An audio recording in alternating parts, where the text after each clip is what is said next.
In today's video, I'm going to teach you 3 quick ways to zoom to fit in Revit. When you're navigating a busy model, the ability to instantly reframe everything in your current view saves time and reduces frustration.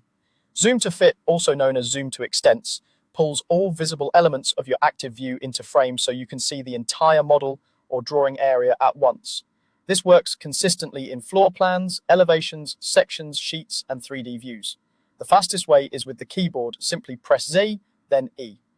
Press the letters in sequence while your cursor is inside the view you want to adjust.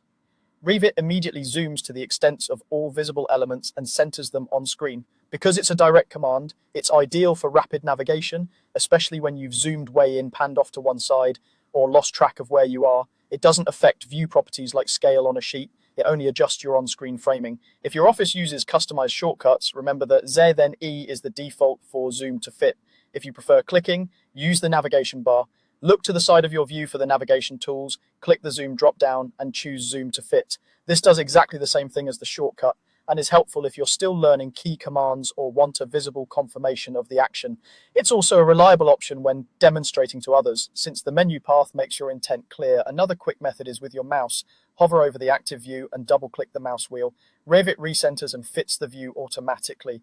This is great when you're already using the wheel to pan and zoom and want a quick reset without moving to the keyboard or the UI.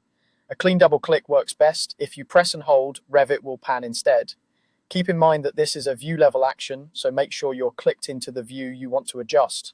All 3 methods achieve the same result, so choose the one that fits your workflow. If zoom to fit pulls back farther than expected, it usually means there are elements or annotations far from the main model or a hidden stray object expanding the view extents. Cleaning up those outliers will give you a tighter fit next time. With these techniques, you can always reorient quickly, keep your modeling focused, and move confidently between detailed work and the big picture.